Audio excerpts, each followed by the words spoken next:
Hello, everyone, and welcome to today's webinar all about etiquette for workplace emails. This topic is extremely relevant given our current situation, so I'm so glad that you decided to join us today. I'm Cindy Strobridge, and I'll be one of the moderators. Before we get started, I want to go through a few housekeeping items. At this time, all participants are in listen-only mode, and the webinar is expected to last about 45 minutes. Time permitting, questions will be addressed at the end of the presentation. If you do have a question, you can submit that through the Zoom group chat box. Also, this presentation is being recorded. You'll be able to view the recording later today on our YouTube channel, and a link to the recording will be sent out to participants. Now, let me introduce our other moderator, Kim Meredith. Hey, good afternoon, everybody. I'm so excited that we could come together today for some career and professional development learning. Our team has designed virtual programming all week that'll help enhance our professionalism and focus on the overall career development of Mercerians. I hope that you'll find this helpful. Again, are in the Mercer Center for Career and Professional Development team, and we are your hosts today. And again, we want to invite you to participate in multiple events for career and professional development this week. You'll find the complete listing on the career.mercer.edu website listed here. And all of these events are free for all Mercerians, including alumni. And so we hope you'll join us multiple times throughout the week. So if you would take just a moment, if you have your phone or a device nearby, to find your favorite social media stream and follow Mercer CCPD. We would really love to connect with you there. Social media is a great complement to the Handshake account that Mercerians have. It'll help you see our happenings and announcements in your daily feed. So follow us and make a post today about today's webinar using the hashtag #ConnectToYourFuture. The Mercer Center for Career and Professional Development is offering virtual and phone appointments throughout the week to all Mercer students and alumni, no matter where you are. So we hope you'll use your Handshake account and go to the appointments tool. You'll see an option that says phone or virtual, and just select which one suits you. We use Zoom for our virtual appointments, and let us help you connect to your future and keep your career on course. At this time, I'm going to take just a moment to introduce our speaker. I'm delighted to have Stacy Wagner join us today. She's been a partner of our team for a few years now and has brought wonderful training opportunities to Mercerians throughout the years. She's the founder and CEO of Spencer Crane Etiquette, based in Atlanta and Los Angeles. Ms. Wagner is a business etiquette consultant, speaker, and author. And Stacy's book, called Modern Business Etiquette for Young and Fabulous Professionals, is featured on bookauthority.org's list of best new etiquette books to read in 2019. Organizations and educational institutions hire Stacy to show their emerging and transitioning professionals how to use modern business etiquette to build business relationships and be seen as leaders. So Stacy, I want to welcome you. I'm so excited about today's topic. It is definitely relevant to our professionalism. Thank you for being here today. Thank you so much, Kim. I'm very happy to be here, and thank you for the lovely introduction. Hello, everyone. I'm Stacy Wagner, and I am delighted to be your presenter today.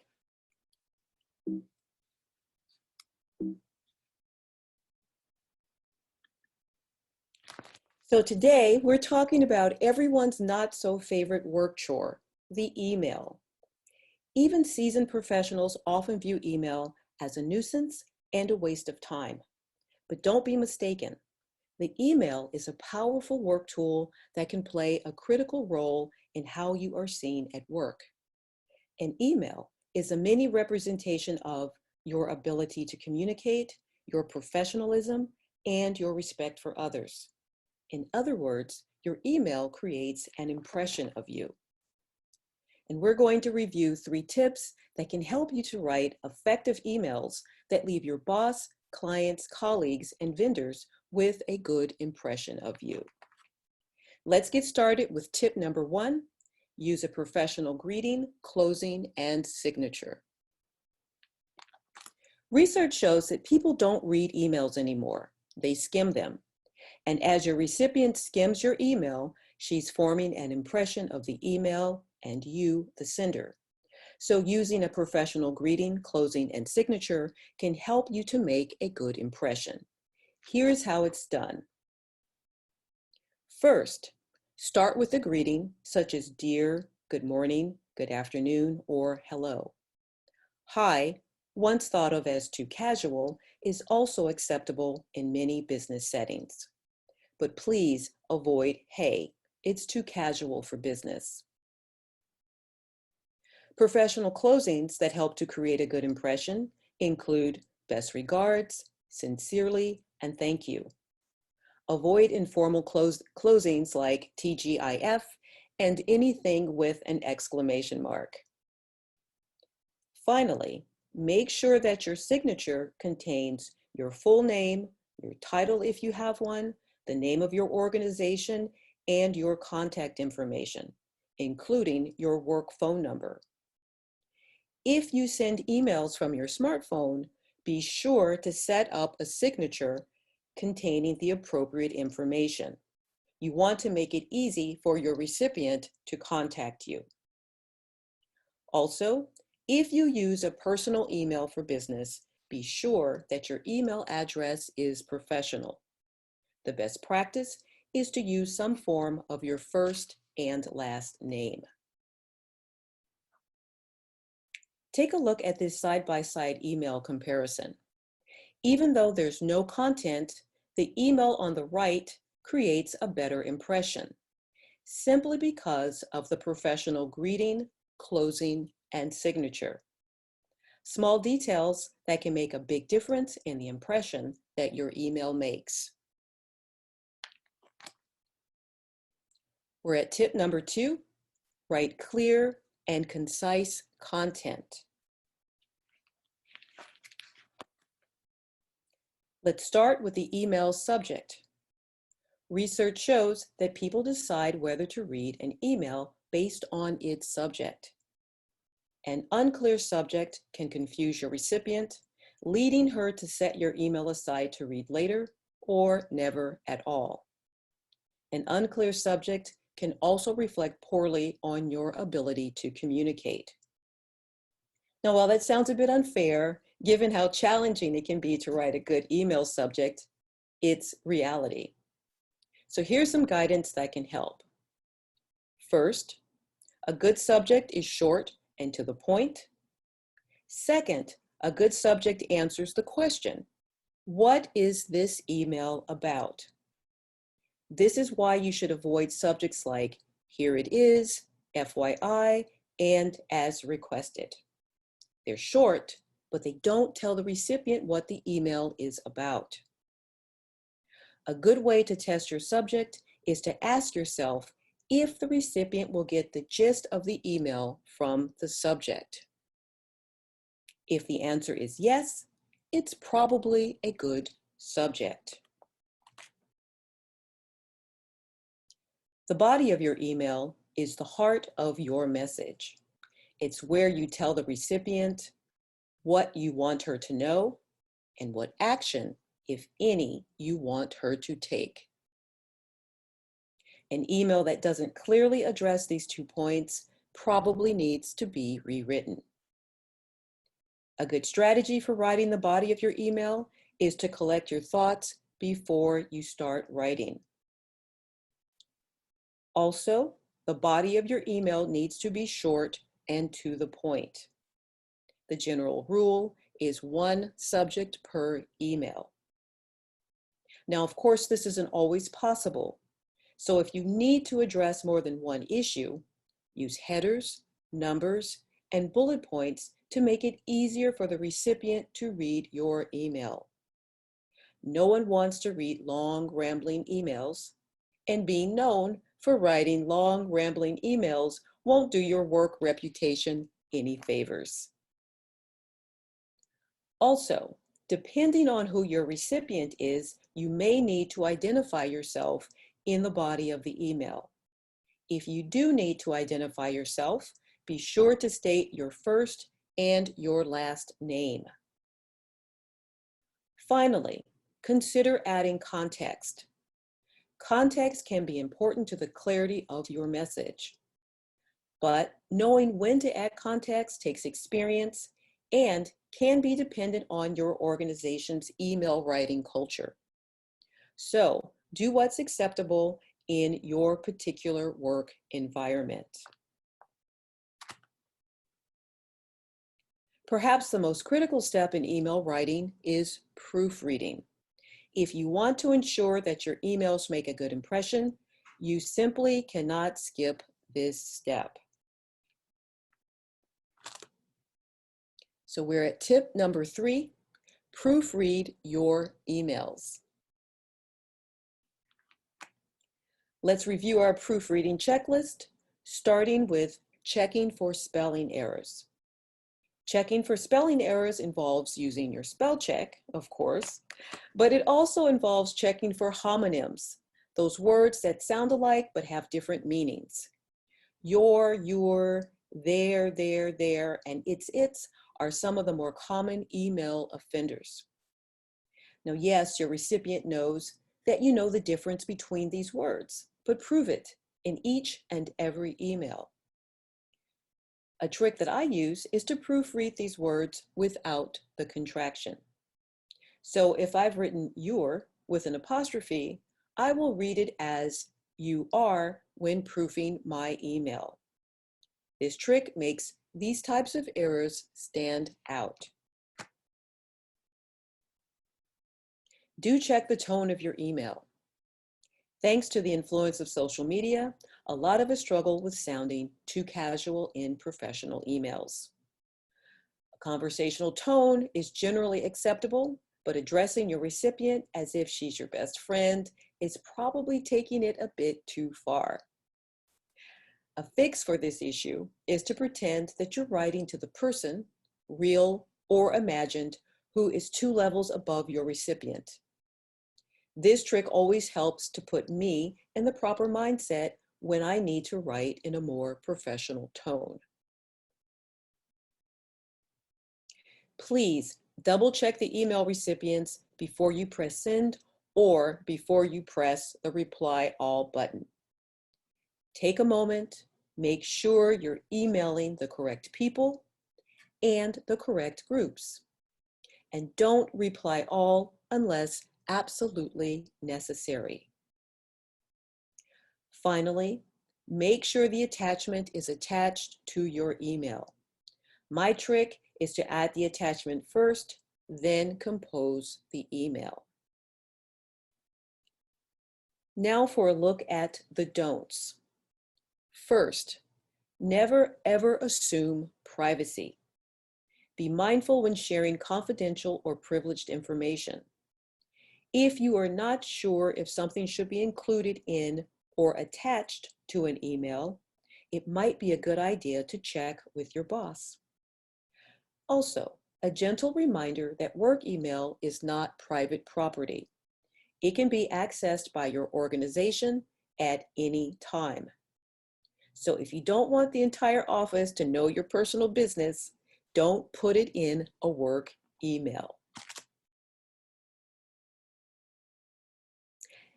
Texting is becoming more common in business, but not everyone understands text speak.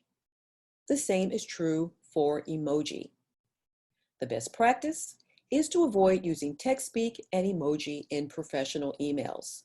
They are too casual for business, and the risk of creating a misunderstanding is too great.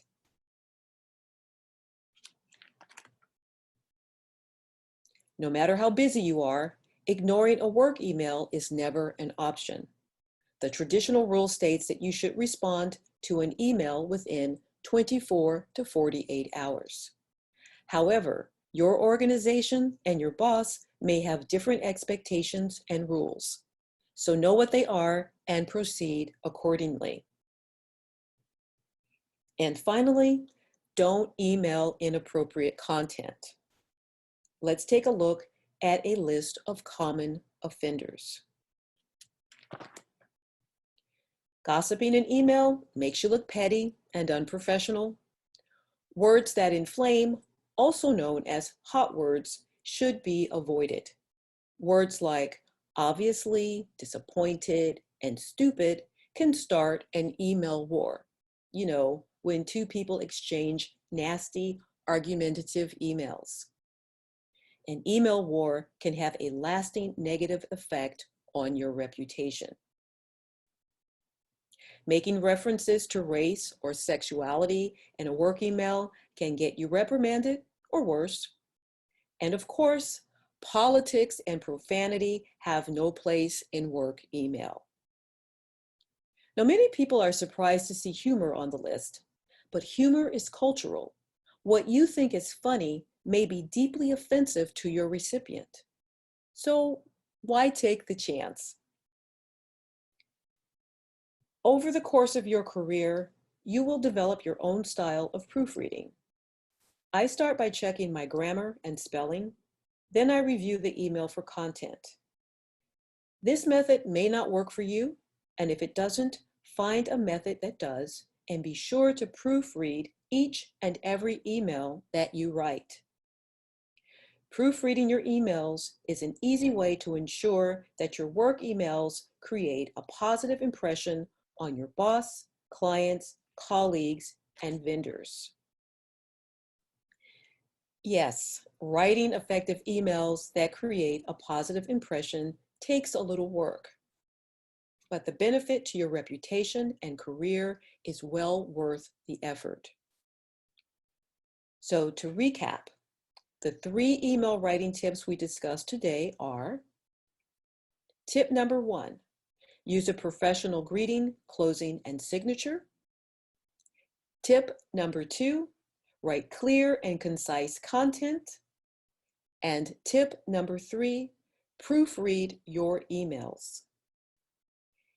It's been a pleasure speaking with you today. I wish you much success. And now I'll turn the controls over to Kim and Cindy for questions. That was wonderful. Thank you. Thank you so much, Stacy.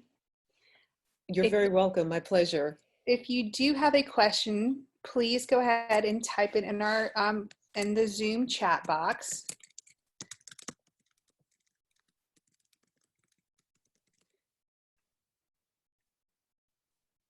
And while we're waiting for folks to type some questions in, let me go ahead and ask one of my own.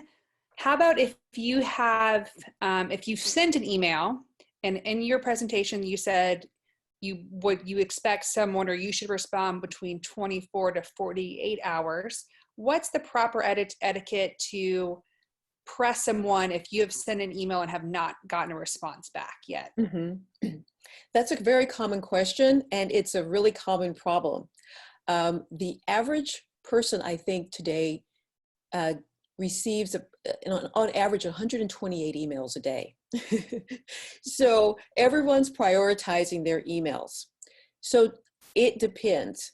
If this is a time-sensitive issue, I would send another email. And then if they didn't respond, I would pick up the phone and give them a call.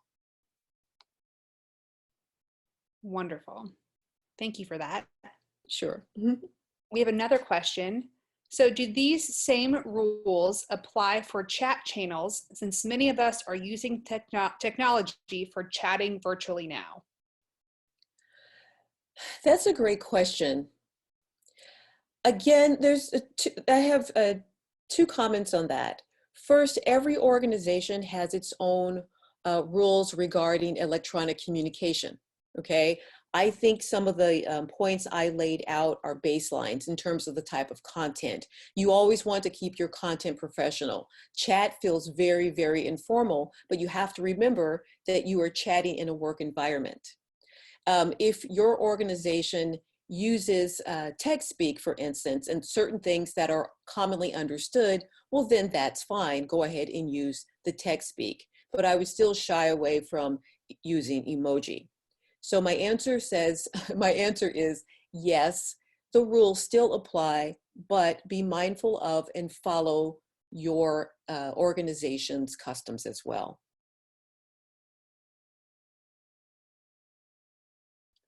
How about, many email softwares out there allow you to add a background to the email or having a different font. What's your suggestion on having a background or a fun font to use in your emails? In professional emails, definitely shy away from fun fonts. Email is professional and formal communication. So using using a fun font just won't give the right impression.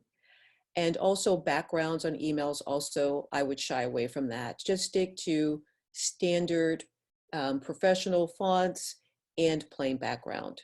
You can't go wrong with that. Got it. So no putting your favorite team behind your email. No. How about, is it okay to include a favorite quote in your signature? That is, I would say, now I'm being a bit of a hypocrite because in my former career, I used one. But, we can all rethink our mistakes. And I think that's a mistake to include a favorite quote, simply because then you have to get into deciding what's appropriate, what's inappropriate. You're communicating with other professionals. Your email may be forwarded around. An email lives forever. Just save the quotes for your social media and don't include the quote on your email. So for a college student who's not yet into the working world, do you have a suggestion for what they should include in their signature line? Yes. Okay, so if you're a college student, more than likely you are using a personal email address. So the first thing you should do is make sure your personal email address is professional. And if you have a fun one that you use with family and friends, that's great. So create one that's one that you can use for business purposes. The ideal is to use some form of your name that's easy for the person to remember and that looks professional. So that's number one. The other thing you should also always include is your mobile phone number. You want the person to be able to, your recipient to be able to communicate with you and reach out to you easily. If you have a website or you have social media that is somehow connected to your professional endeavors, you can also include that. But if it's a mixture of, if it's more personal than professional, I would shy away from including it. So I think the bottom line is your name, of course, your first and last name, and your using a professional email would not, sorry, let me back up. Your professional email is not, of course, going to be in your signature. It's going to be used when you send the email. So your name and your mobile number would be the baseline of what you should include. Great. And how about, should you use your professional or personal email when you're conducting a job search to ultimately leave your current workplace? If you are interviewing for new work, most definitely don't use your professional, i.e. your job's email address to conduct a job search. Most definitely use your private professional email when you are conducting a job search. Wonderful. I have one more question I see coming in. Do you recommend the creation of a full signature for a mobile device email, or should it be abbreviated? And should it include excuse typos sent by my phone? All right, so full versus abbreviated. I'm not sure what they mean by full versus abbreviated. So I think maybe if you're sending from your phone, so if you were sending from your mobile device, your phone, and instead of just saying thank you, comma, and I would say Cindy, and under my name, would I just leave it blank, or would I put, you know, Director of Employee Relations, Mercer University, Center for Career and Professional Development? So for your mobile, should it be abbreviated? And then should you also put on there, excuse typos, I send this from my phone? Okay, so first of all, I see the excuse typos I sent from my phone a lot. You know, I think for the seasoned professional, you can get away with that a little bit more, but I recommend not doing it because it downgrades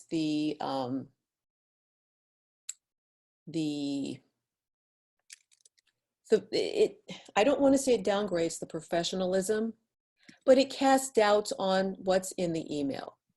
So I just wouldn't do that, especially if you're a young professional just starting out in your career. It leaves the impression that you didn't take the time to, you know, vet the information before you sent it. Also, in today's climate, many people post all of their, not post, but they conduct all of their emails from their smartphone. So you really do, if that's it, you really should just have a complete email signature on your smartphone. It should definitely be set up. Great, thank you for that great advice. And I think that was our last question I see in our chat box.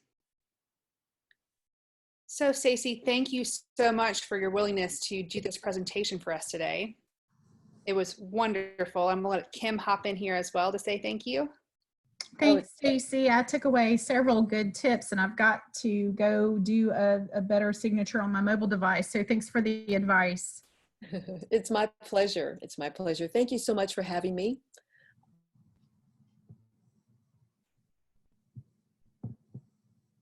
And we wish everyone a great rest of your day, and we'll go ahead and conclude the webinar now. Thank you all. Thank you. Have a wonderful day.